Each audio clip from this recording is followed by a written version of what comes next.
Hey everybody, I am David, and today I want to talk about Arrow Season 8, the final season of this series, and it was the first series that kicked off what would become the Arrowverse, and I'm happy to say I finally got to see this last episode this morning, and this season has been a real treat.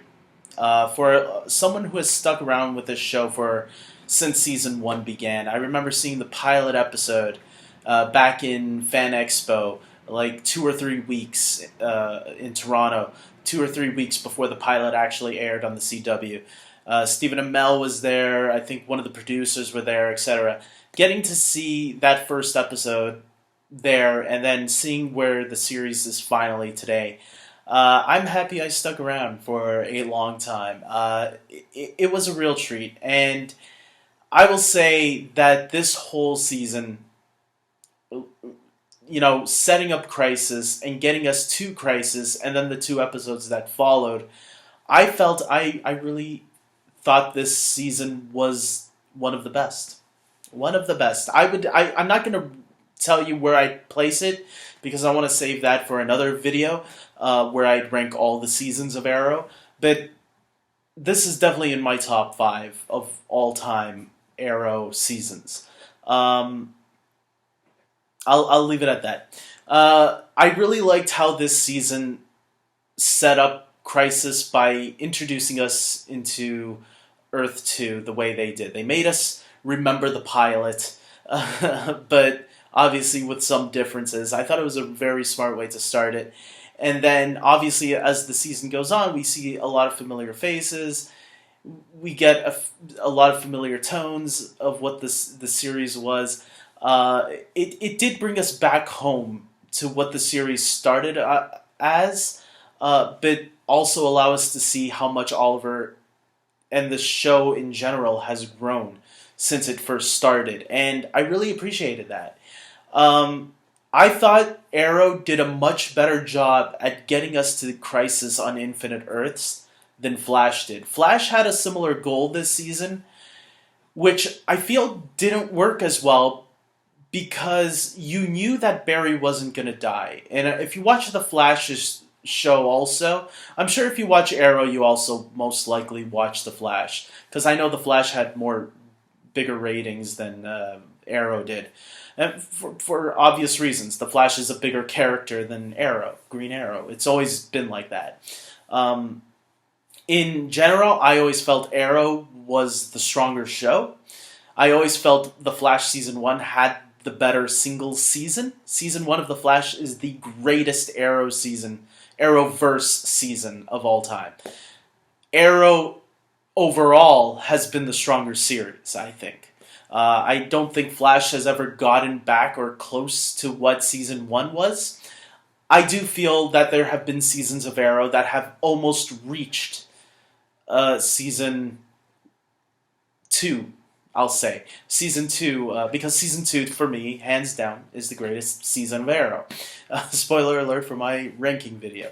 I felt that because we knew that this season was only 10 episodes long, it didn't feel stretched.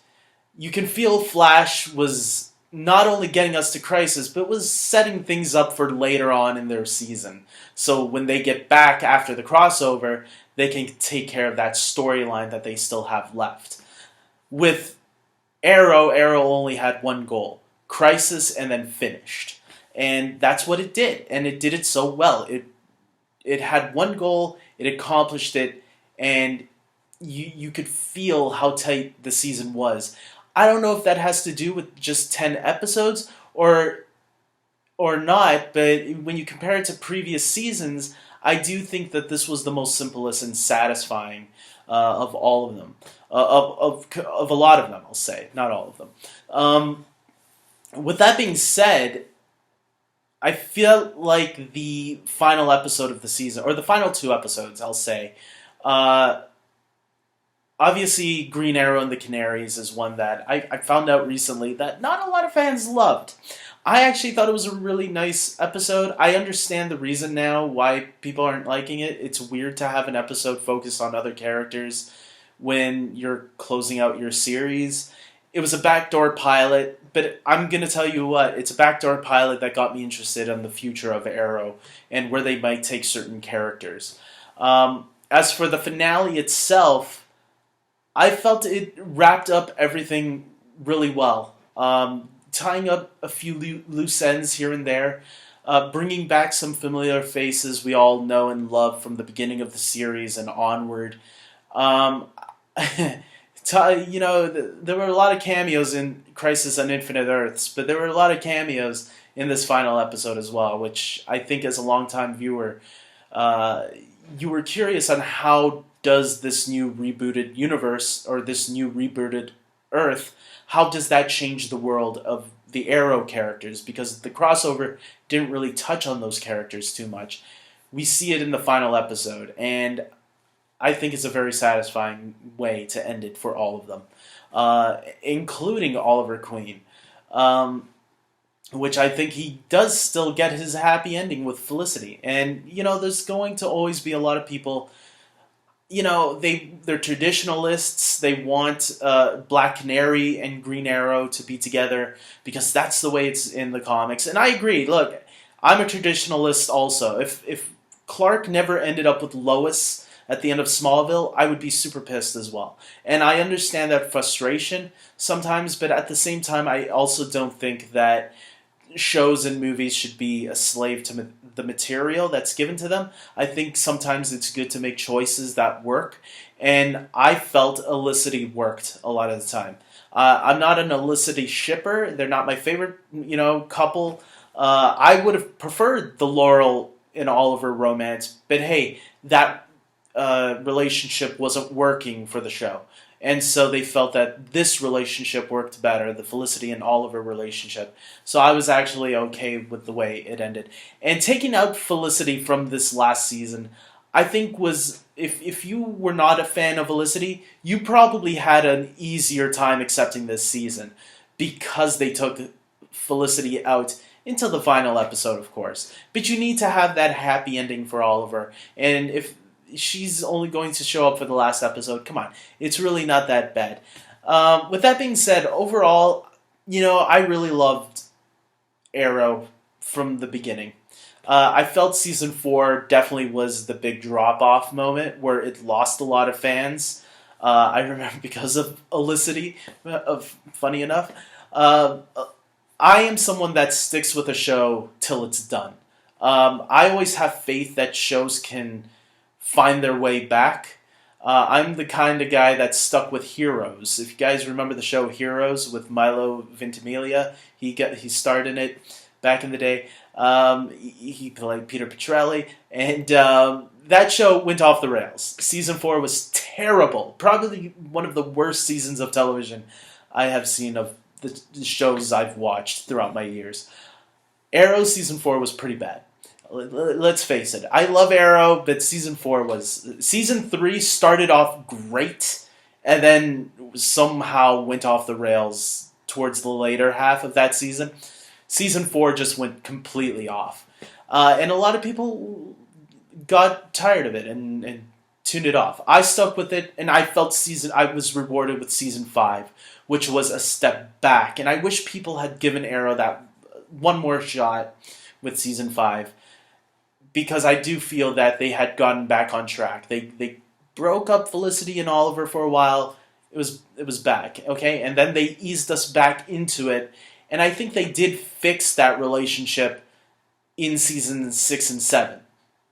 And then allowed 8 to be what it was. So, for me, I was okay with Felicity. Because I did feel that, yes, when they were putting it together at first, I felt that it was really cringy, but I do feel they heard the complaints and they fixed it later on. And if you really go back and watch season 5 and 6 of Arrow, you'll see. Okay, once in a while the relationship does get a little annoying, but every relationship in these superhero TV shows aren't perfect. Let's face it. Even the best ones, like for me, would be Iris and the Flash, Barry and Iris, or Lois and Clark in Smallville, or even the Dean Cain, Terry Hatcher Superman. none of the relationships are always the best, right? They're okay. We don't watch these superhero shows to be entertained by the relationships of these characters because that's a rare thing. We want to see the superhero stuff of it all and the superhero drama of it all. And I think Arrow definitely dealt with that the best. And its action sequences. I think the final episode reminded me, oh yeah, Arrow's action sequences were always some of the best of all these shows. And someone mentioned it online recently. It's funny how in these 8 years, Arrow has never been able to get one Emmy nomination for their stunts. It's a crime because Arrow is fantastic when it comes to their stunts. There have been episodes, not every episode, but there have been episodes that, like, especially those earlier seasons, and this finale, I think, reminded me of it again, on how great they were with those stunts. With that being said, look, Arrow is over. It's the end of an era. We are getting ready for a new era where Flash and Supergirl and Legends and Batwoman and pretty soon Superman are all going to be on the CW. And I have some theories about Superman, the Superman series, which I'll get into another video about John Diggle. If you've seen the Arrow finale, you know what I'm probably hinting at. That deserves its own video, so I'll get to that very soon. And but with that being said, Arrow, I'm gonna miss it. I'm gonna miss it the most. I don't think any of the Arrowverse shows match it in terms of how consistent it was in quality. For the most part, I think Flash would be the runner-up, and then I would say Legends of Tomorrow as well. Supergirl then would come next, and then Batwoman currently is my least favorite. I'm going to admit that. I think it's fine, but if I had to drop one watching, I would say goodbye, Batwoman. I wouldn't miss it if it got canceled. And I guess Black Lightning is there too, right? So Black Lightning would be above... I'd put it above... I haven't seen Season 3 yet, but I'd put it from Season 1 and 2, I'd put it above Batwoman. With that being said, look, if Stephen Amell watches this, which I doubt he will, I just want to say thank you for playing a great character. Thank you to the supporting cast. You have all done a terrific job. Thank you to the crew who have created this show, the writers, the producers, the directors involved, the everybody behind the camera too. Everybody has done a fantastic job on this show that I really loved for 8 years.